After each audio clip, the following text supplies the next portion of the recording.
The house was still that night, yet somehow the words carried through the walls like ghosts.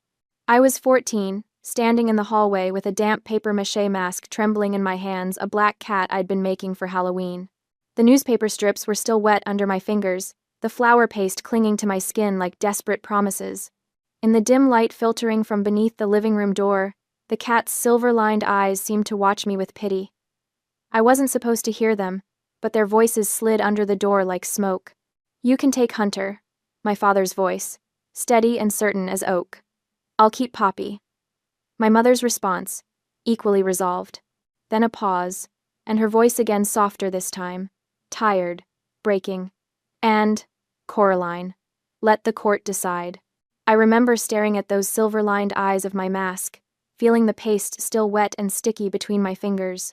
The newspaper strips had begun to sag under their own weight, the face of my creation drooping into an expression of sorrow I hadn't intended. And just like that, I knew I didn't belong to anyone anymore. Our house in Salem wasn't large, but it had always felt like enough. It smelled of sawdust and antiseptic, my father's wood shop, and my mother's hospital shifts, somehow coexisting under the same roof. In the evenings, these scents would mingle with whatever was cooking for dinner, creating the particular aroma that, to me, meant home. Dad, Richard James, built furniture when work came his way. He had rough hands, always with tiny splinters embedded in the calluses that he never seemed to notice. He could transform raw lumber into tables and chairs that looked like they'd grown that way naturally. People said he had magic in his hands, but lately, those hands had been curled more often around beer bottles than chisels. Mom, Eliza, was an ER nurse, always exhausted, her scrubs perpetually smelling like bleach and stale coffee. She had a way of moving quickly without seeming rushed, except lately, when everything about her seemed hurried, especially how she moved through rooms my father occupied. My brother Hunter, 16, was the Golden Boy football team captain with loud, infectious laughter and the kind of smile that made adults forgive anything. His room was cluttered with trophies and dirty laundry in equal measure. He could charm anyone except, apparently, our fracturing family. My sister Poppy, only 9, was sweetness wrapped in ribbons and bedtime stories. She collected stuffed animals and named each one after a flower. Her room was pink and yellow, filled with drawings of our family holding hands under smiling suns. In her pictures, we were always standing close together. And me? I was somewhere in between. Quiet. The girl with glue on her fingers, cutting up old newspapers to make something that looked alive. Papier-mâché was my language when words felt too heavy or too light. It made silence feel less suffocating. I'd tear newspaper strips, mix flour and water, stir until smooth. The paste would cling to my palms like hope, messy but holding everything together. I loved watching plain paper transform into something strong enough to become a face, a mask, a momentary identity. That night, when I overheard them dividing their children like furniture after a garage sale, the paper face I held in my hands became something else as fragile as the girl who made it. I slipped back to my bedroom before they finished talking, closing the door so gently you wouldn't have heard it over their measured discussion of custody arrangements. Setting the mask on my desk to dry, I noticed a tear had fallen onto it, making a small crater in the still wet material. I didn't try to fix it. Some damage feels too honest to repair. That night, I slept with my window open, letting the October air slip in. Salem always felt different as Halloween approached, a charge in the atmosphere that visitors attributed to the town's haunted history, but locals knew was just anticipation for the season that defined us. I wondered if next Halloween I'd even be in Salem, if I'd be making masks at all. In the morning, my cat mask had dried with that teardrop divot still visible, right where its heart would be if cats wore their hearts on the outside instead of buried beneath fur and caution. A month later, the world stopped pretending we were a family. I sat in the Essex County Juvenile Court, legs shaking so badly my heels clicked against the polished wood of the chair. The sound seemed obscenely loud in the formal quiet of the courtroom. The air smelled like paper and coffee, not the warm kind, but burnt and bitter. Dad sat on one side of the courtroom, Mom on the other. The physical distance between them seemed to make tangible what had been growing for years. Hunter was beside Dad, chin lifted high like he was already grown, already a man who understood the world and his place in it. Poppy wasn't there. She was too young, they said. I wondered who was watching her. Probably Aunt Ashley, Mom's sister, who always smelled like cinnamon gum and looked at me like she was trying to figure out which parent I resembled more. The Department of Children and Families report was read aloud. I remember every word, even though I wish I didn't. The clinical language made our family sound like a failed experiment. Neither parent has presented a specific care plan for Coraline James, the social worker explained. The judge's voice had no edge, no sympathy, just procedure. I studied her face, wondering if she had children. If she knew what it felt like to be forgotten. Since both parents failed to present a plan, the court grants temporary custody of the minor, Coraline James, to the Department of Children and Families. I looked for someone to look back at me. Mom kept her eyes fixed on the floor, her nurse's shoes sensible and still against the carpet. Dad checked his phone, as if expecting a message more important than his daughter's fate. When the judge asked if I had anything to say, the words came out before I could stop them. I just want to be somewhere someone actually wants me. No one answered. The silence felt like confirmation. Miss Rodriguez, the DCF worker, waited with a clipboard and a kind face that didn't match the moment. She had dark hair pulled back in a neat bun and eyes that looked tired but gentle. She'd been assigned to my case just days before, yet somehow she was now the most constant adult in my life. We went back to what was no longer my home so I could pack. Mom handed me an old canvas tote bag, soft from years of washing. Its handles were fraying, like everything else. She didn't say a single word as I moved around what had been my bedroom for 14 years. Poppy wasn't even home. Mom had sent her to Aunt Ashley's, as if my departure might contaminate her, might make her wonder if she was next. I folded what little I wanted to bring: a couple of t-shirts, jeans, my sketchbook, and my black cat mask, still half finished. I left behind posters, books, everything too heavy for one bag or my heart. I looked at Miss Rodriguez with pleading eyes, my voice barely above a whisper. Can I please stay just one more night? Tomorrow's Halloween, and I want to see my little sister before I go. Please. Miss Rodriguez gave me a sympathetic look that told me everything before she spoke. Sweetheart, I know this is hard, she said, her voice soft but firm. But there are so many other kids waiting for a place to stay. Come on now. She rested a gentle hand on my shoulder. The sky began to drizzle as I followed Miss Rodriguez to her car. Salem, in late October rain, isn't the picturesque New England scene on postcards. It's gray and cold and unforgiving. The mask sat inside my small canvas bag, not fully covered, and at some point the rain had soaked half of it without me realizing. When Miss Rodriguez's car pulled away from the curb, I looked inside and saw the paper had melted, edges curling like burned leaves. The silver paint had bled across the cat's face. Half of it was gone. I pressed what remained against my chest and whispered words no one heard. Even the mask couldn't survive this. My first foster home was in Lynn, a small tan house that smelled of bleach and meatloaf. From the outside, it looked like it could belong to any average family lawn, neatly trimmed, American flag by the door, seasonal wreath announcing which holiday was next on the calendar. Inside, it was a different story. The Carters ran their home like a military camp disguised as a family. Mr. Carter had never served in the military, but he spoke about structure and discipline as if they were sacred texts. Mrs. Carter smiled too much and touched shoulders too often, her affection feeling rehearsed.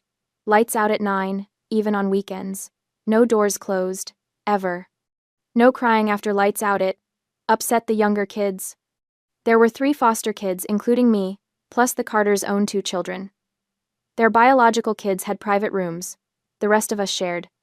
I was placed with Lacey, a 10-year-old who cried quietly into her pillow every night after Mrs. Carter's room checks. She'd been there for 7 months already and had mastered the art of silent tears. I kept my ruined mask and sketchbook in the drawer under my bed. The mask was beyond repair, but I couldn't bring myself to throw it away.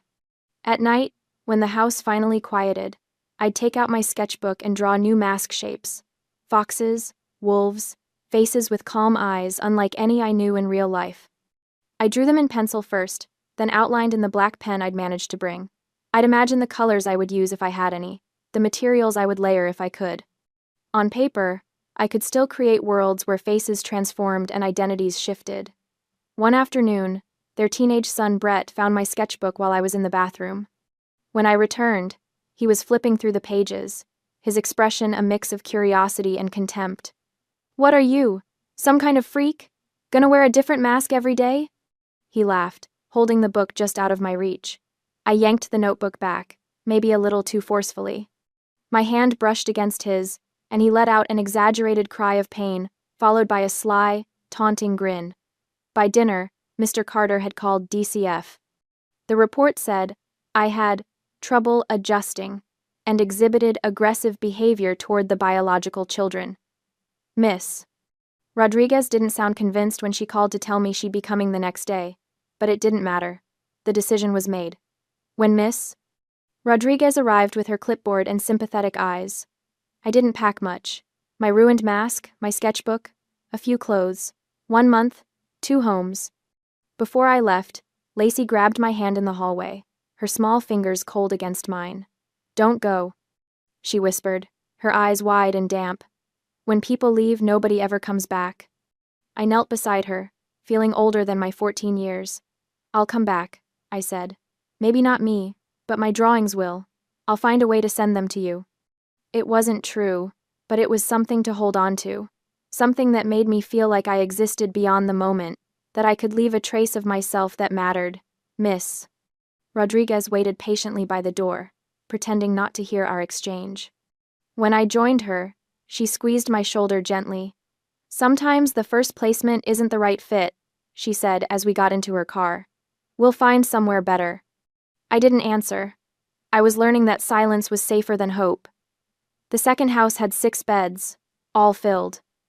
The building was large, a Victorian with peeling paint and drafty windows. It sat on a corner lot in Peabody, its grandeur long faded but still visible in the curved staircase and high ceilings. The Davenports smiled a lot when the social worker visited, but their smiles were thin and never reached their eyes.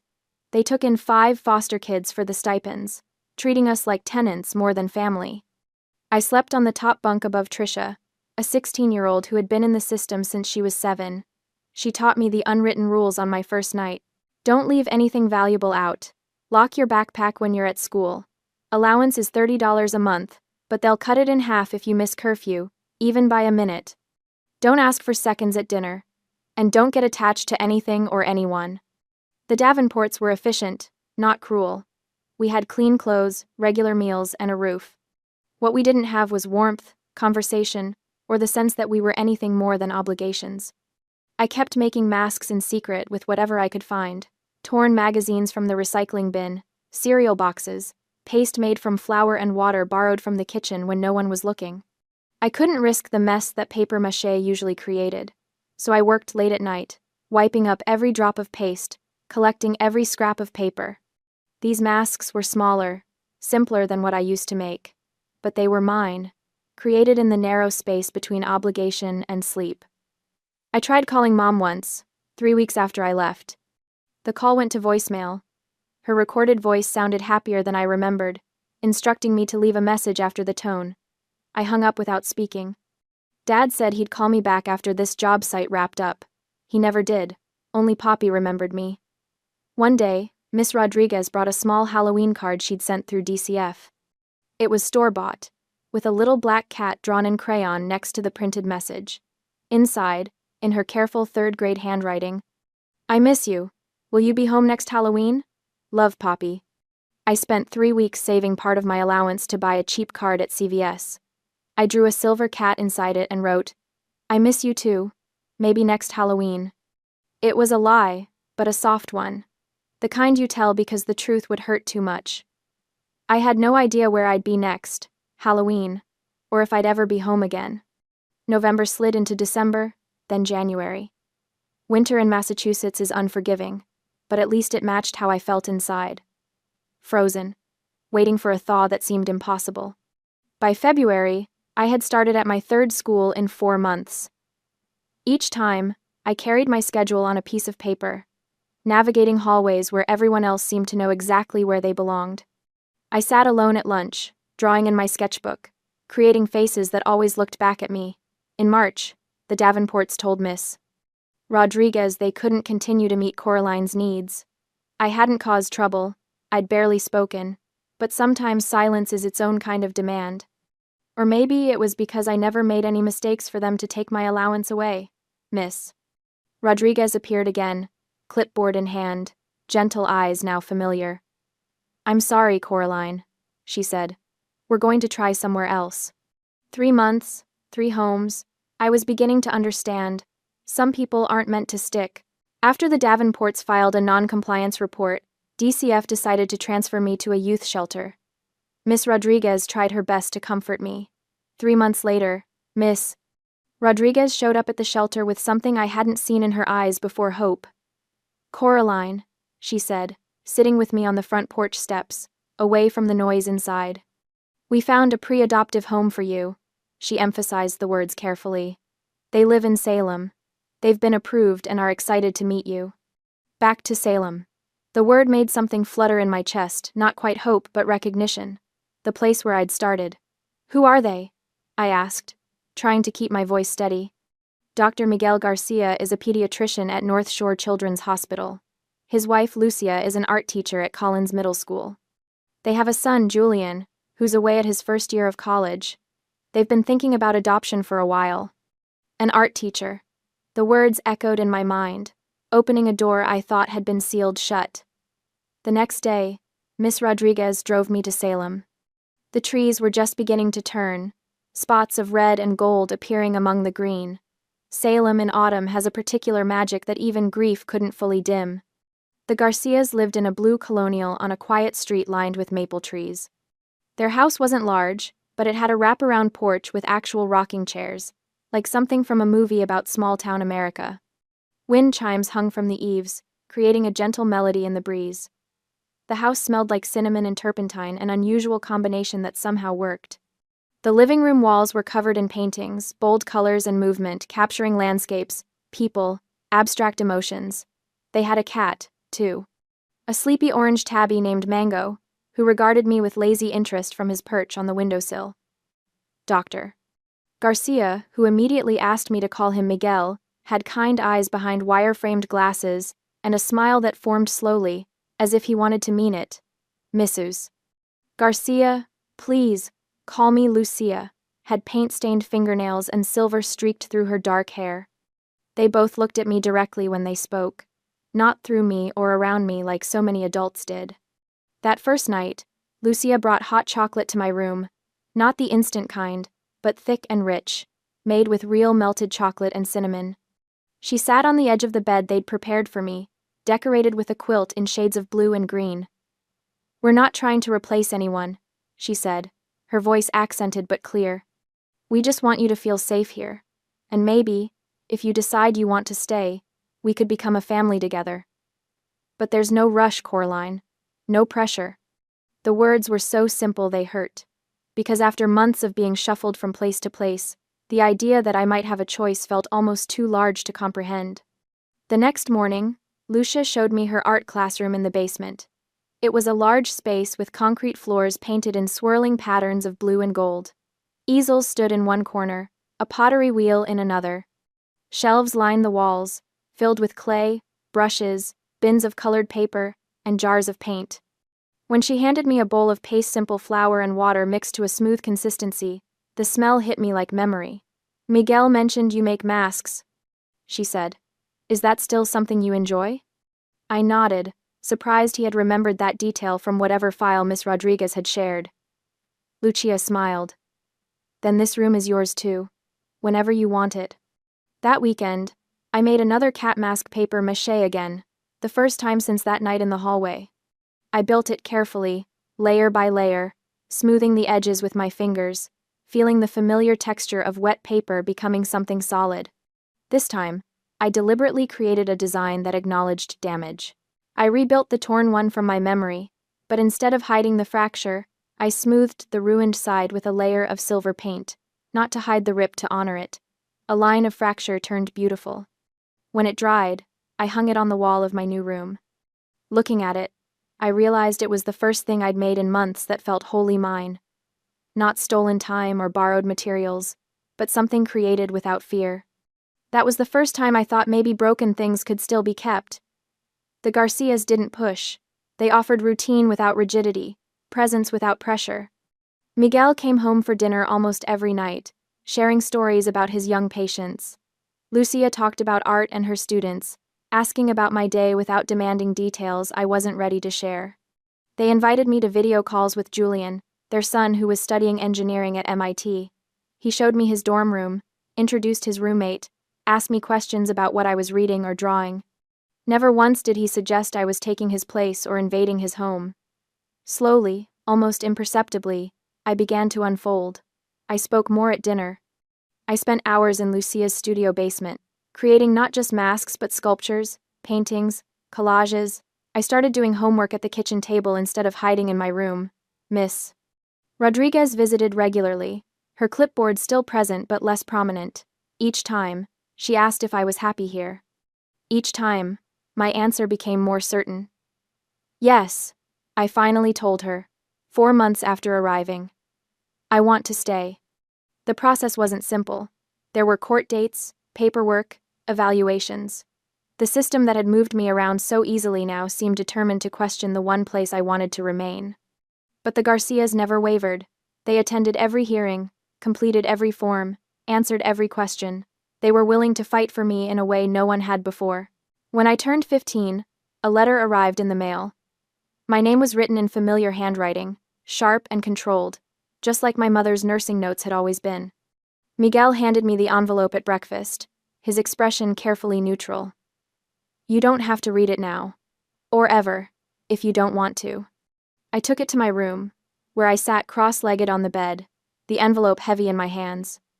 Mango jumped up beside me, purring loudly as if offering moral support. Inside was a single sheet of paper, cream-colored stationery, with my mother's name embossed at the top. She'd remarried. David Connors, a hospital manager she'd met at work, with a 10-year-old son from his previous marriage. They were settling in as a family, in a new house in Marblehead. The letter was cordial, almost like a holiday update you'd send to distant relatives. She asked how I was doing in school, mentioned that Poppy was taking ballet lessons. There was no explanation for why she'd chosen one child over another, no acknowledgement of the months of silence, just neatly penned sentences creating the illusion of connection. At the bottom she'd written, "We'd love to hear from you when you're ready." I folded the letter carefully, placed it back in its envelope, and slid it under my pillow. That night, I lay awake, feeling it beneath my head, this thin paper connection to the woman who had once been the center of my world. The next morning, I asked Lucia if I could use her fancy stationery, the kind with watercolor flowers along the edges. I wrote back to my mother, my handwriting less controlled but my words equally measured. I told her about the Garcias, about my new school, about the masks I was making again. I asked if I could visit for Halloween. She wrote back 2 weeks later. We're still adjusting to our new family dynamic, sweetheart. Maybe next year would be better. A few weeks after that, Dad called. His voice sounded the same, that warm timbre that used to read me bedtime stories. He was getting married to Rebecca Moore, his high school sweetheart before he'd met my mother. She had twin daughters, 11 years old. He said that Hunter had been accepted into college. When I asked if I could visit for Halloween, he hesitated. I could hear his breath catch over the line. Rebecca thinks adding another teen might confuse her girls right now, he said finally. You understand, right, kiddo? I did. They had new families now, and I was just, something from before, a reminder of a failed attempt. That night, I cried for the first time since coming to the Garcias. Not the silent tears I'd mastered in foster care, but loud, gulping sobs that I couldn't contain. Lucia found me curled on my bed, clutching my pillow to my chest. She didn't say anything.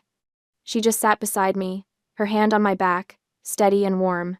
She stayed until the sobs subsided into hiccups, until my breathing steadied.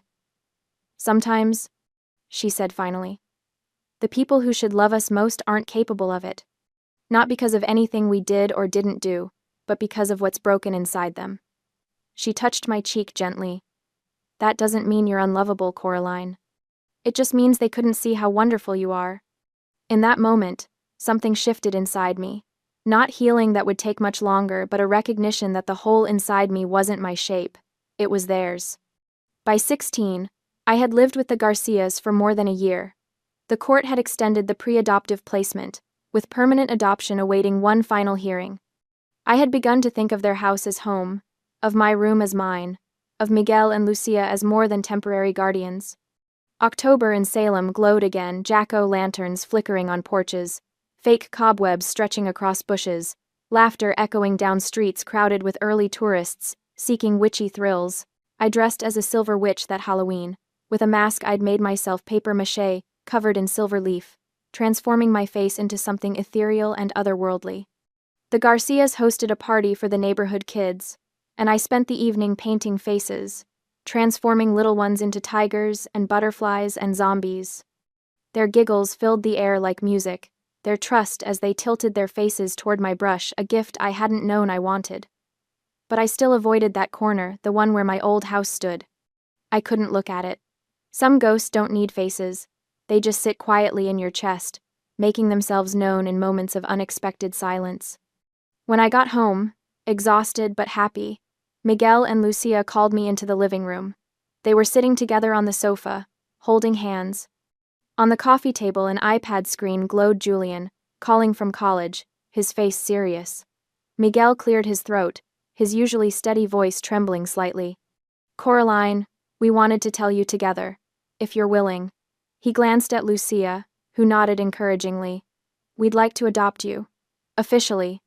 To make you part of our family permanently." Julian smiled through the screen.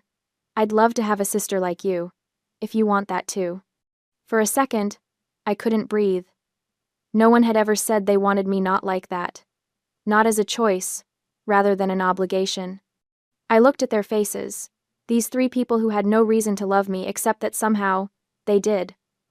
Miguel with his kind eyes behind those wire frames, Lucia with paint perpetually under her fingernails, Julian with his easy acceptance. I cried, but it felt different this time, not the kind that burns, but the kind that cleanses. "Yes," I said, my voice steady despite the tears. "I want that too." That Halloween, I became Coraline Garcia. Well, not officially, the paperwork would take months, but in my heart, in that moment, I chose a family who had already chosen me. The adoption process took months, but it felt like time had finally learned to move in the right direction. There were meetings with lawyers, court appearances, mountains of paperwork. My birth parents were contacted for final consent. They signed a voluntary surrender without contesting. The court added 6 months of supervision before finalizing. When the judge asked me if I agreed to the adoption, I said yes. My voice didn't shake. My birth parents weren't there, of course. But Poppy sent a letter, decorated with a small cat doodle in the corner. "You'll always be the bravest sister I know. Love forever, Poppy." I kept it in my sketchbook, next to a photo of my new family, Miguel, Lucia, Julian, and me, standing in front of the courthouse on the day the judge approved the pre-adoption agreement. We were all smiling, but mine was the widest, my face open in a way it hadn't been in years. High school became a place I belonged, rather than just passed through. I joined the art club, made friends who came over to the house and seemed to genuinely enjoy my company. I started helping Lucia with her after-school art program for elementary students, teaching them how to make simple masks from paper plates and found objects. I applied to art schools with Lucia's encouragement, portfolio filled with masks and sculptures and paintings that told stories of transformation. When acceptance letters arrived from RISD, MassArt, and Parsons, the Garcias hosted a celebration dinner with a cake Lucia had decorated to look like an artist's palette. I chose MassArt, close enough to visit home regularly but far enough to feel like a new beginning. Julian, now in his final year at MIT, helped me move into my dorm, carrying boxes and assembling furniture with the easy companionship of a brother who had never questioned my place in his family. College opened worlds I hadn't imagined. I discovered I loved sculpture beyond masks, working with clay and metal and wood. I learned techniques from professors who pushed me to expand my vision, to see art as not just personal expression but conversation. But masks remained my first love, my signature. I experimented with materials, leather, fabric, wire mesh, found objects. Each creation was both hiding place and revelation, concealment and disclosure. In my junior year, a professor submitted my work to a student exhibition at a small gallery in Boston's South End. 3 of my masks were accepted, a series I called Transformations, each representing a stage of becoming. The night of the opening, the Garcias came, all three of them, dressed up, beaming with pride. They stood beside me as visitors examined my work, as strangers asked about my inspiration, my process, my vision. "Your daughter has extraordinary talent," someone told Lucia. She smiled, squeezing my hand. "Yes," she said. "She does." Your daughter. The word settled over me like a blessing. Boston smells different from Salem, busier, sharper, like concrete after rain and coffee and possibility. At 25, I run a small studio tucked between a bakery and a thrift shop in Jamaica Plain. The space isn't large, but the windows face east, filling it with morning light that makes even the messiest works in progress look magical.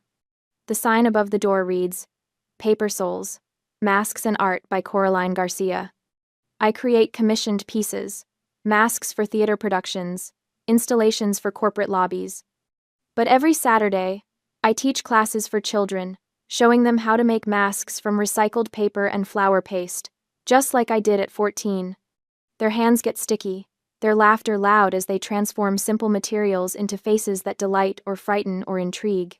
Sometimes, they talk about the families they'll go home to, and I listen, happy for them. Sometimes, one of them stays quiet, working alone while the others chatter. Those are the ones I help most gently, kneeling beside them, offering guidance without demand. We make faces together not to hide behind, but to show who we wish we could be, who we might become when we're ready.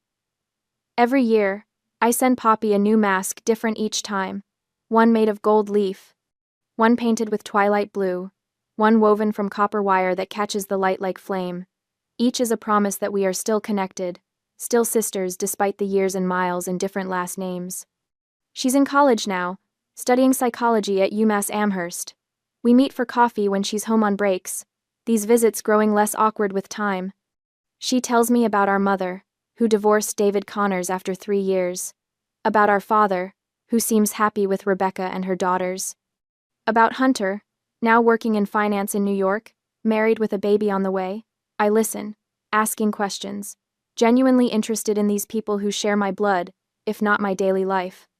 Occasionally, I see flashes of longing in Poppy's eyes, wondering, perhaps, what it would have been like if our family had remained whole, if I had stayed. I don't share that longing.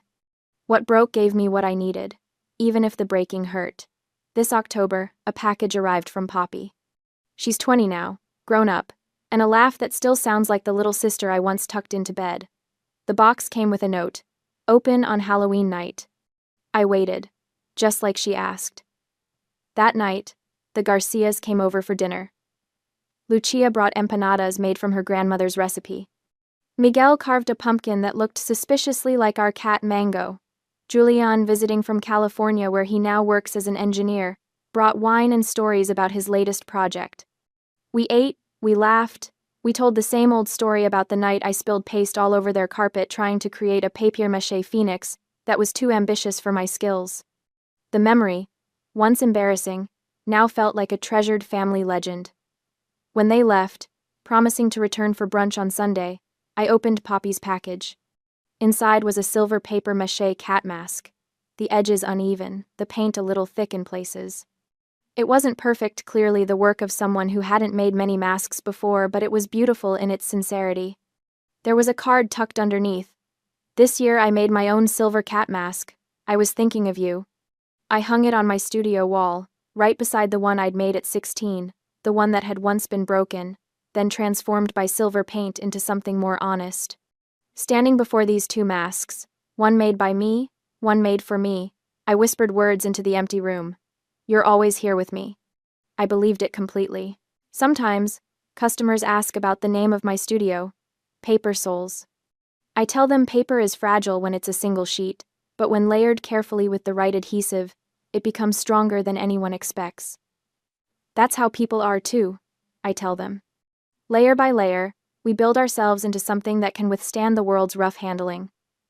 When my students peel their dried masks off the molds, the room fills with exclamations of surprise and delight, a chorus of voices, discovering that they've created something substantial from materials that seemed insufficient. It's a sound I once thought I'd lost forever, a reminder that joy can be found in the most unexpected transformations. Every Halloween, when the Garcias visit my studio, we hang our new creations side by side, mine, silver and steady, after years of practice. Lucia's, vibrant and bold with the confidence of a lifelong artist. Miguel's, meticulously detailed with the precision of a doctor's hands. Julian's, engineered with clever mechanisms that make the masks move or change with light. And now, Poppy's, tentative but sincere, joining our gallery of faces. Sometimes I wonder what my birth parents would think if they saw this wall of masks, this visual history of a family built rather than born. I doubt they would understand. Some people never learn to see beyond the cracks to the beauty that might emerge from them. I've learned that family isn't about who you start with, it's who stays to help you repair the mask when it breaks. It's who sees your cracks and scars and doesn't turn away, but instead shows you how to incorporate them into something more complex, more interesting, more true. At 30, I received an invitation to Hunter's daughter's first birthday party, my niece, a concept both strange and wonderful. I sent a small mask, appropriate for a child's room, crafted from soft felt and ribbon. A silver cat, of course. The tradition continues.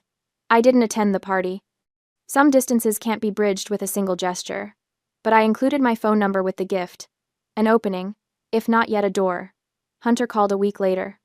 His voice deeper than I remembered, but with that same confident cadence. "Coraline," he said. "She loves it. It's hanging above her crib." We talked for almost an hour. Awkward at first, then easier. He asked about my art, my studio. I asked about his daughter, his wife, his life in New York. Neither of us mentioned our parents. Some silences are agreements, not omissions.